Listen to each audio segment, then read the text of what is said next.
Welcome to my dark side. Salut à tous, on se retrouve pour le match. Du coup, je sais pas trop si c'est une nouvelle saison ou une nouvelle semaine, donc on va juste dire le match du 11 février 2022. Et on va juste regarder qu'il a 3 GL parce qu'en fait, j'ai fait une petite erreur, c'est-à-dire que les 3 premiers matchs que j'ai fait, j'étais tellement pressé de jouer que j'ai oublié de record. Et c'est quand j'ai voulu faire une pause que j'ai vu que je pouvais lancer l'enregistrement. Donc un petit fail, mais contre Qui-Gon, j'ai utilisé la Bad Batch. Contre Motma, j'ai utilisé Aiden. Et contre JMK, j'ai fait l'habituel SLKR. Si vous voulez trouver les fights, ils sont régulièrement sur ma chaîne. Donc après voilà, c'était dommage parce que c'était les fights les plus sympas. Étant donné que la Aiden, il y a Pao et l'éclaireur. Et du coup, j'avais fait la strat à 4. J'étais allé en Short Trooper, Snow Trooper et Death Trooper. Et c'était bien passé. Donc un peu dommage parce que c'était la bonne team, comment dire, mon Motma, mais il y avait pas, il y avait juste pas Kyle quoi. Mais pour l'instant ça continue de passer donc c'est plutôt sympa. Là on va tout simplement aller se faire la petite Padmé en Revan parce que je l'ai gardé pour l'attaque. Mon plan était vraiment pas trop mal parce que de base j'avais remarqué que il mettait enfin il mettait souvent son JML en def quand il le mettait. Et du coup, je voulais y aller en site contre son JML, donc Palp, Vador, Trajan, Nihilus et BSF. Et je voulais faire un solo malak quelque part, et puis j'avais mon DR au cas où pour faire un petit truc à côté, ou sinon faire un DR malak quoi. Mais, euh, mais j'avais vu que comme il avait JMK et qu'il mettait un seul GL en def, généralement, je me suis dit, il va voir que j'ai pas de LV, de JMK, de JML et tout, donc il va se dire qu'il a gagné parce que il va mettre son JMK en def. Donc je me suis dit, je vais quand même garder SLKR en attaque, avec ma petite team habituelle, donc SLK, Armurière, Trône, l'Alpha Géonosien et Watt. Et du coup, j'ai bien fait parce que du coup, il avait bien mis son JMK derrière, hein, le petit kill de Jouani magnifique. Il avait bien mis son JLK au sud, plutôt, pardon. Et je m'en suis plutôt bien sorti. Enfin, ça fait 62 bannières avec, comme c'était le premier match que j'avais fait, donc le bonus de 10, ça aurait fait 52, sinon ça a fini en SLKR solo comme d'hab. Mais c'est passé crème comme d'habitude, et du coup, moi j'ai fait un peu le fumier sur ce match. Parce que là, il faut vraiment que je joue un peu avec le feu quand les mecs ont toujours un GL de plus que moi. Donc j'ai tenté un petit truc et on verra ce que ça donne à la fin. Il a attaqué après moi, hein, donc le résultat, il est déjà là et tout. Là, on voit que la Baris, elle était pas mal modée, donc elle met du temps à tomber. Par exemple, le hit de Giovanni l'a fait régène. La marque de Revan, pareil. Donc bon, c'est pas très très grave. On va mettre que des patates avec Yoda au final. C'est le seul qui peut taper. Voilà, on va le booster avec Bastille. Là, ça commence à faire plus mal. On va lui mettre un gros hit. Elle est stun. Repasser ça à Yoda et elle crève. Donc ça, c'est pas trop trop mal. 65 bannières sur la Padmé. C'est normal, il y avait Joanie dans la team. On pouvait pas fail. Voilà. Donc on va pouvoir découvrir ce qu'il a au sud. Et du coup, c'est pas fou, hein. À part la Rollo, il y a des toutes petites NS, il y a des pluches à la noix. Donc c'est pas génial génial. Là j'avais gardé Gas et Rex juste pour CNS parce que je voyais qu'il les mettait très souvent. Et que comme ça fait deux persos, ça fait plutôt des bannières correctes. Et en def, mon Gas servira à rien parce que les autres clones sont à chier. Déjà il est pas modé super bien, enfin il est pas très rapide, il a une grosse prot mais il a pas beaucoup de speed. Alors après bon, maintenant il est R7 donc il arrive à quand même faire quelques trucs, mais même le Rex, il est dégueulasse en speed, hein. Je leur ai mis des modes pourris. Donc là, en attendant, voilà, ça me permet de faire un petit duo sur DNS. Ça fait des bannières plutôt correctes. On est plutôt pas mal, ça devrait faire quoi? 68? 67, pardon. Ah oui, Gas avait perdu un peu de prot. Donc là voilà, ça m'a quand même permis, j'ai vu dans son historique en fait le plan comme je disais au début, c'est qu'il mettait pas mal de fois son JML, mais j'avais un petit doute que pour moi il changerait avec son JMK. Donc comme je disais, je l'ai quand même passé en SLKR. Mais après le reste, il le change quasiment pas, donc ça me permet d'y aller vraiment au ras des pâquerettes, quoi, short short. Je prends ce que je peux faire de plus soft comme counter, quoi. Et après, j'essaye de lui mettre les plus grosses defs possibles avec des pièges et des trucs comme ça sur le fond. Et on va voir comment ça se terminera tout à l'heure, mais c'est plutôt pas mal comme strat, surtout quand vous avez des ennemis qui ne changent pas beaucoup leur défense, ne pas beaucoup changer. C'est vraiment, c'est vraiment piégeux. Alors, moi, ce que j'aime bien, c'est que, étant donné que je choisis de m'adapter au mec d'en face, et bah, du coup, ma défense, elle change quand même sacrément régulièrement. En plus, il y en a beaucoup ces derniers temps, comme sur la vidéo où Pepito a fait les commentaires. Il y en a beaucoup qui me full clear pas, donc au final, ils savent pas tout ce que j'ai non plus en défense, parce qu'ils tentent même pas toutes les teams. Là, on peut voir que c'est quand même chaud, hein. La Daka, elle a eu un petit jaune, quand même. Donc, bah, en face, c'est du full relique, hein, donc ça blague pas.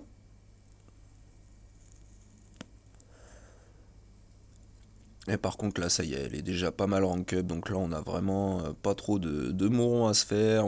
On descend les stacks du B2 parce qu'on a collé de la plague un peu partout. On va raise à chaque fois.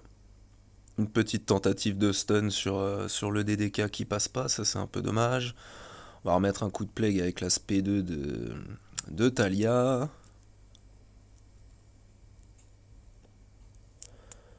Là, on est plutôt pas mal. On rappelle encore tout le monde. Et on dispelle le DDK aussi. Boum, Assage qui se fait rect.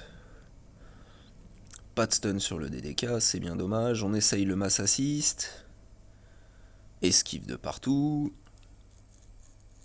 Plutôt pénible. Bon, là, on peut voir que même le hit du DDK, il a rien fait à Daka. Ça, c'est plutôt bien.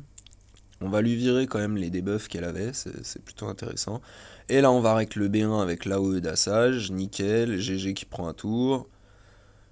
Ensuite, là, on reste vite fait parce que le Magna va crever, donc GG va encore prendre un tour. Et normalement, il devrait tuer. Voilà, il a tué l'un. Il a failli tuer DDK au passage. Je m'en charge avec Assage. Il focus Daka. Mais elle reste dans le jaune. Elle bouge plus là de toute façon. Hop, on heal tout le monde. On fout un coup de plague. Après, c'est juste essayer de finir full santé pour avoir au moins nos 60 bannières. Euh, 65 maintenant. Merde, je sais plus. 60. Ouais, voilà, 60. Et c'était un peu chaud, mais comme je disais, c'est un peu compliqué quand les mecs ont au minimum 500K de plus en PG, ils ont une profondeur de roster plutôt cool, ils ont toujours minimum un GL de plus que moi, donc c'est plutôt pas mal, j'aime bien ce côté challenge, sauf que bah, les prochains matchs seront encore pires, quoi. La suite, si je continue de gagner, ce sera contre du 4, 5, 6 GL, etc. Et là, il n'y aura plus aucune chance, il n'y aura même plus de questions de stratégie. Donc là, il nous reste une petite Phasma, une petite Sidious et des Géos. Et les Géos sont pas mal modés. J'avais regardé un peu avant son espion. Il est correct. Mais j'y vais quand même en Jawa parce que j'ai envie de rester sur le plan de base que j'avais fait. Je sais que ça va être dégueulasse en bannière, mais je savais qu'il pourrait avoir des problèmes sur la mienne selon ce qu'il choisirait d'utiliser au premier territoire sud. Donc là, malheureusement, c'est les deux qu'il faudrait pas qui se mettent en fufu, ce qui fait que le Jawa, il vole d'entrée de jeu. Après, il focus Nebit, bah il l'achève, c'est plutôt pas mal parce que d'habitude, il arrive à plutôt tenir un peu plus. Je vais le relique un peu plus, hein, de toute façon. Vu ce que j'ai fait au Mall Conquête la dernière fois, mes Jawa, vous inquiétez pas, ils vont finir tous R7 magnifiques. Petit café derrière, hop là. Et, euh, et ouais, je vais les reliques beaucoup plus parce que là j'ai plus ou moins lâché le farm d'élever. Je fais une petite pause parce que je trouve que c'est trop long et que ça m'amuse moins. Donc j'ai R8 Vador, voilà. Malheureusement, je l'ai R8 après l'inscription parce que j'ai manqué un tout petit peu de matos. Ça, c'est dommage.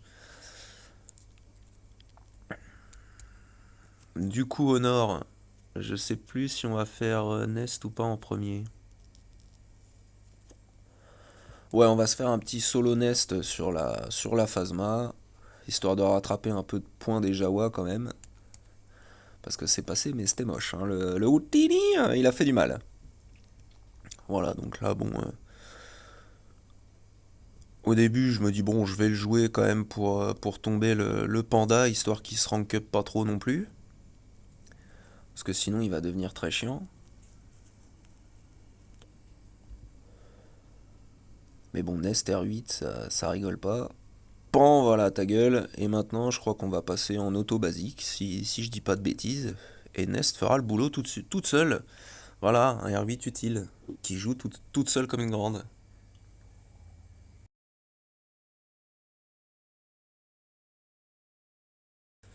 Ils sont plus que 3. Pan, allez, un petit effort. Pan, voilà, il reste plus que l'officier, ça dégage. 68 bannières avec Nest, sympa. Un petit solo comme ça, c'est toujours efficace pour mettre un peu plus de def aussi. Ça permet de garder des teams de 5 au moins à peu près cohérentes pour la défense. Bon là, le lead de Sidiou, c'est pas trop valable, étant donné qu'il va être valable pour Maul, mais les autres sont des empires, donc c'est juste un peu c'est une team de reste qu'il a mis, plus ou moins. Donc les pluches, on va refaire un peu les films, hein. On va y aller en Vador solo et on va leur montrer qui c'est le patron. Bon, en même temps, ils sont merdiques, hein. Il y a 2 G12, bon, c'est pas la folie des grandeurs. Donc là, on passe en massacre. Hop, on fait notre AE, il y en a déjà 2 dans le jaune. Celui qui reste, boum, salut. Salut, salut, salut et salut. Voilà, c'était rapide et efficace. 69, on continue de rattraper un peu de bannières de SLKR et des Jawa. Parce qu'ils en ont perdu quelques-unes. Et sur ma Bad Batch, j'ai perdu Omega parce qu'il avait quand même Qui-Gon et Cam. Et encore une fois, j'ai pas regardé les speeds et Anakin a mis une AOE directe. Ce qui a fait voler la petite Omega G11. Donc j'ai perdu quelques bans là-dessus aussi. Là, je crois qu'on ouais, on va y aller en Trium. Il n'y a pas besoin de plus, hein. Parce que ça tombera pas. Y a aucune chance que le Trium. Ils sont tous R6 sauf Traya qui est R7. Ce qui est vachement pratique pour counter JML. Et au début, je me demandais qui j'allais isoler en premier. J'ai choisi Tarkin. Bon. Là, donc, je fais bien la basique parce qu'ils ont pas tous des debuffs et il vaut mieux quand ils ont pas tous un debuff. On a 50% de chance d'augmenter leur délai. Tandis que quand ils ont un debuff, on a 100% de chance. Ce qui fait qu'il vaut mieux attendre que toute la team en face ait des debuffs pour ensuite faire le drain. Comme ça, on réduit beaucoup plus notre annihilation. Bon voilà, ça ils sont plus que 4. De toute façon, je crois que j'aurais peut-être pu mettre en auto aussi. Ils auraient fait le café pareil. Sauf que je voulais voir si j'arrivais pas quand même à garder Sion à 100% de prot. Là, on va rectifier Sidious. On finit le pilote. On augmente leur délai. Une petite basique. Là, j'ai quand même perdu pas mal de prot. On choisit de rectifier le maul. Traya, elle est plutôt bien. Là, on fait l'aspect pour régène de la prot, il met son AOE. Bon, ce sont des choses qui arrivent, hein. C'est pas grave. Petite basique. Et boum, il y en a marre, ça dégage. Donc là, 64 bannières. Bon, c'est comme si j'avais fait un full perso avec une bannière de prot qui aurait disparu. Donc ça reste quand même honorable, 64. Et puis là, il y a la Rollo pour finir. Et comme à la base, j'avais prévu, comme je disais, d'utiliser BSF avec Palp, Vador, Nihilus et Traya sur JML, histoire de faire du beau jeu, et bah j'avais gardé mon Malak pour cette team. Et du coup, j'avais laissé DR parce qu'il était un peu esselé, le pauvre, pour un petit clean-up. Et là, je me suis dit, bon, on va même pas se faire chier, on va y aller A3 contre la Rollo, ça va être vite vu. Pan, déjà Rollo, ça dégage, un petit bzzzt. Voilà, ils sont plus que deux. En plus, ce génie de Holben, attention. Voilà, superbe, bien joué, mec, impeccable. Donc, on fait un petit 67. Ensuite, on va avoir du coup les petits vaisseaux. Qu'est-ce que j'ai fait sur la kryptonite? Il a été assez sympa, il a gardé son exé 7 étoiles en attaque. Il fait partie de ceux qui le gardent en attaque. Donc ça, c'était plutôt cool. Donc sur ces rebelles, comme d'hab, j'y suis allé en finaliseur, ça a fait 70, c'est pas trop dégueulasse. Et 67 en malveillant miroir, donc c'est plutôt sympathique. Et lui, je sais pas ce qu'il a fait, mais il a foiré 4 fois sur ma crue. Alors bon, ouais, il a peut-être voulu trop grider, je sais pas trop. Mais il a failli 4 fois dessus. Et ensuite, il a mis longtemps, mais il est allé faire mon SE que j'avais caché derrière. Et ensuite, la Zam au Micron avec Auralide, Bosque, Griff et le Mandalorien. Il s'est fait recte dessus et depuis, il a pas réattaqué. Donc, il a retouché à rien. Je pense qu'il sait que point de vue bannière, de toute façon, c'est foutu entre son fail au nord et son fail au sud. Enfin, son fail au sud visible et son fail au sud caché plutôt. Donc voilà, écoutez, c'était sympa. J'essaierai de pas refaire le fail record une autre fois et j'espère que ça vous aura plu. En attendant, de nouvelles vidéos. J'espère que vos GA se sont bien passés. Allez, salut à tous.